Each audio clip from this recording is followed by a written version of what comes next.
নমস্কার বন্ধুরা, সাথী কিচেনের আবারও এক নতুন রেসিপিতে আপনাদের সবাইকে স্বাগত জানাই। রোজ রোজ একঘেয়ে রুটি পরোটা খেতে বিরক্ত লাগলে নতুন ধরনের এই ডিম পরোটাটা বাড়িতে একবার বানিয়ে দেখুন। খেতে দেখবেন দারুণ লাগবে, আর তেমনি বানানো খুবই সহজ হয়। ঝামেলা ছাড়া এই সহজ পদ্ধতিতে একবার বানিয়ে দেখুন। প্রথমেই দেখুন একটি বড় মিক্সিং বোলের মধ্যে নিয়ে নিচ্ছি মেজারিং কাপের হাফ কাপ আটা, আর নিচ্ছি হাফ কাপ ময়দা। আটা ও ময়দা মিশিয়ে বানালে এটা যেমন হেলদি হয় তেমনি খুবই টেস্টিও হয়, আর বেশ নরমও হয়। খেতে দেখবেন দারুণ লাগবে।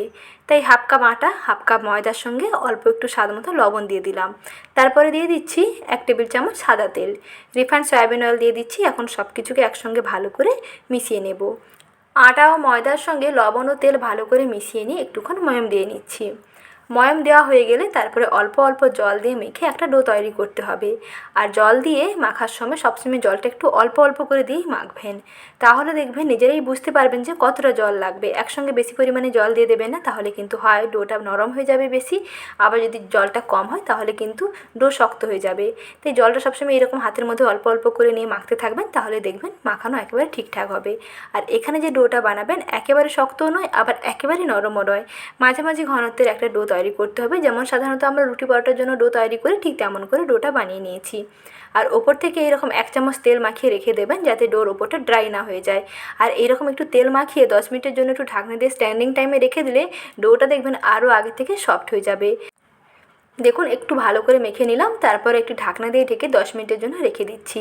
আর 10 মিনিটের মধ্যেই এদিকে পুর তৈরি করে নেব। তার জন্য কড়াইতে দিয়ে দিয়েছি সর্ষের তেল। সর্ষের তেল গরম হয়ে আসলে প্রথমেই দিয়ে দিচ্ছি পেঁয়াজ কুচি। পেঁয়াজ কুচির পরিমাণটা একটু বেশি থাকবে। পেঁয়াজটাকে একটু ভাজা ভাজা করে নিয়ে তারপরে দিয়ে দিচ্ছি আদা ও রসুনের পেস্ট। পেঁয়াজগুলো একটু ভাজা ভাজা হয়ে গেছে, কালারটা একটু দেখুন ব্রাউন হয়ে গেছে। এখন 1 চামচ আদা রসুনের পেস্ট দিয়ে দিচ্ছি। আদা ও রসুনের পেস্ট মোট 1 চামচ দিলেই হবে।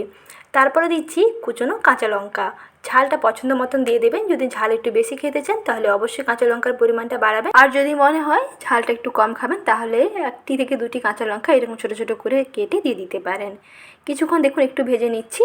বেশ সুন্দরভাবে ভাজা হয়ে আসলে এরপরে দিয়ে দিচ্ছি 1টি কাঁচা ডিম। আর যেহেতু এখানে ডিম দিলাম তাই 1 চিমটে লবণ এখানে দিয়ে দিচ্ছি। দিয়ে সব কিছুকে একটু ভালো করে মিশিয়ে ভেজে নেব। যেমন ডিমের ভুজিয়া তৈরি করে তেমনি ডিমটাকে একটু ফ্রাই করে নিচ্ছি। গ্যাসের আঁচটা একটু বাড়িয়ে রাখবেন। কিছুক্ষণ এরকম পেঁয়াজ আদা রসুন এবং কাঁচা লঙ্কার সঙ্গে ডিমটাকে একটু ভাজা ভাজা করে নিচ্ছি। কিছুক্ষণ ভেজে নিলেই দেখবেন খুব সুন্দরভাবে ডিমটা ভুজিয়া তৈরি হয়ে যাবে। এই রকম প্রথমে ডিমের ভুজিয়া তৈরি করতে হবে। তবে নর্মাল যে আমরা ডিমের ভুজিয়া তৈরি করি তাতে কিন্তু আদা রসুনের পেস্ট দেওয়া হয় না। তবে এই রকম একটু আদা রসুনের পেস্ট দিয়ে ভুজিয়া তৈরি করে তারপরে এই পরোটাটা যখন তৈরি করবেন তার টেস্ট দেখবেন একেবারে অনবদ্য হবে। এখন সবশেষে 1 চিমটে হলুদ গুঁড়ো দিয়ে দিচ্ছি। তারপরে একটু ভাজা ভাজা করে নিচ্ছি, এতে ডিমের কালারটা খুবই সুন্দর হবে। কিছুক্ষণ এরকম ভেজে নিলেই রেডি হয়ে যাবে ডিমের পুর। ঝুরঝুরে এইরকম ডিমের পুর দিয়েই আজকে পরোটাটা তৈরি করব। তো ভিডিওটা কোথাও স্কিপ না করে শেষ পর্যন্ত দেখতে থাকুন, আশা করি খুবই ভালো লাগবে। আর আজকের এই সহজ ডিম পরোটা রেসিপি কেমন লাগলো কমেন্ট সেকশানে জানানোর অনুরোধ থাকলো। এখন দেখুন 10 মিনিট মতন হয়ে গেছে। স্ট্যান্ডিং টাইমে রেখে দেওয়ার কারণে এই ডোটা কত সুন্দরভাবে সফট হয়ে গেছে, বেশ নরম হয়ে গেছে। আর একটু ভালো করে মেখে নিচ্ছি, যাতে এই যে তেলটা দিয়েছিলাম উপরে তার সমস্ত ডোটার মধ্যে ভালো করে যাতে মেখে নেওয়া যায়। খুব ভালো করে একটু মেখে নেবেন। তারপরে এর থেকে মাঝামাঝি একটি ছোটো ছোটো ডো তৈরি করে নিয়ে এইরকম ছোটো ছোটো দেখুন লেচিগুলো তৈরি করে নিয়েছি। আর চাকির উপরে অল্প করে তেল লাগিয়ে নিলাম। এখানে যখন রুটিটা তৈরি করবেন কোনো রকম শুকনো আটা কিংবা ময়দা কিন্তু দেবেন না, তাহলে কিন্তু এই পরোটাগুলো খেতে ভালো লাগবে না, একটু শুকনো শুকনো ড্রাই লাগবে।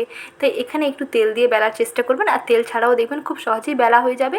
শুধু একটু সামান্য তেল এইরকম চাকির উপরে হালকা করে লাগিয়ে দেবেন, দেখবেন খুব সুন্দরভাবে রুটি তৈরিও হয়ে যাবে আর এটা খুবই শাইনি হবে। তারপরে দেখুন এরকম মাঝামাঝি ঘনত্বের একটা রুটি তৈরি করে নিয়েছি। রুটি একেবারে পুরুও নয় আবার একেবারে পাতলাও নয়। যেমন সাধারণত আমরা পরোটা তৈরি করি তেমনি করে পরোটার মতন তৈরি করে নিলাম। তারপরে এক সাইডে এইরকম ভেজে নেওয়া ডিমের পুরটাকে দিয়ে দিচ্ছি। যে ডিমের ভুজিয়াটা তৈরি করে নিয়েছিলাম এইরকম একটু বেশি করে এক সাইড বরাবর দিয়ে দেবেন। একটা সাইডে দেবেন আর একটু এইরকম মুখের কাছটা একটু ফাঁকা রাখবেন, যাতে দুটো খুব সুন্দরভাবে আটকে যায়, সিলটা হয়ে যায়, সেটা একটু খেয়াল রাখবেন।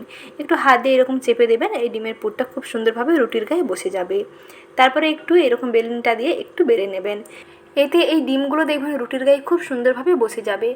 হালকা হাতে একটু চেপে চেপে একটু বেলে নেবেন, তাতে দেখবেন ডিমের গায়ে রুটিগুলো খুব সুন্দরভাবে বসে যাবে। ভেজে নেওয়ার পরেও রুটি থেকে ডিমটা কিন্তু সম্পূর্ণ আলাদা হয়ে যাচ্ছে না। অনেক সময় এইরকম যদি পরোটা বানান তাহলে কিন্তু ডিমের ভুজিয়াগুলো পরোটা থেকে ছেড়ে চলে আসছে, কিন্তু এইভাবে যদি বানিয়ে নেওয়া যায় তাহলে দেখবেন খুব সুন্দরভাবে তৈরি হবে। তারপরে কড়াইতে অল্প করে সাদা তেল গরম করতে বসিয়ে দিয়েছি। তেল মোটামুটি একটু গরম হয়ে আসলে পরোটাগুলো দিয়ে দিচ্ছি। গ্যাসের আঁচটা মাঝারিতে রেখে একটুক্ষণ সময় নিয়ে ভেজে নিচ্ছি। যখন একটা সাইডের কালারটা একটু চেঞ্জ হয়ে আসবে তখন অপর সাইডটাকে উল্টে দেবেন। আর এই ডিম পরোটাগুলো ভাজার জন্য বেশি তেলেরও প্রয়োজন নেই, এইরকম একটু শ্যালো ফ্রাই করে নিলেই হবে। ডুবো তেলে ভাজার দরকার নেই, তাহলে কিন্তু খুবই মুচমুচে খাস্তা হয়ে যাবে। তার জন্য এইরকম একটু অল্প তেলে একটুক্ষণ সময় নিয়ে ভেজে নিলে বেশ কালারটা সুন্দর লালচে হয়ে যাবে আর সুন্দরভাবে ভাজাও হয়ে যাবে। যেহেতু একটু পুরু আছে, একটু সময় নিয়ে ভেজে নেবেন, খেতে দেখবেন দারুণ লাগবে। স্কুল অফিসের টিফিন কিংবা ব্রেকফাস্টে চটজলদি নতুন কিছু নাস্তা খেতে ইচ্ছে করলে এইরকম সহজে ঝামেলা ছাড়া ডিম পরোটা বাড়িতে একবার তৈরি করে দেখুন, খেতে দেখবেন দারুণ লাগবে। এর আগেরও একটি রেসিপিতে আমি নতুন ধরনের একটি আলুর পরোটা রেসিপি শেয়ার করেছিলাম, তাতে আপনারা অনেক ভালোবাসা দিয়েছেন, তার জন্য আপনাদের জানাই অসংখ্য ধন্যবাদ। ঠিক একইভাবে আজকেও একটি ডিম পরোটা তৈরি করে ফেললাম। এইভাবে ডিম পরোটা তৈরি করে ফেলুন, খুবই টেস্টি হয়।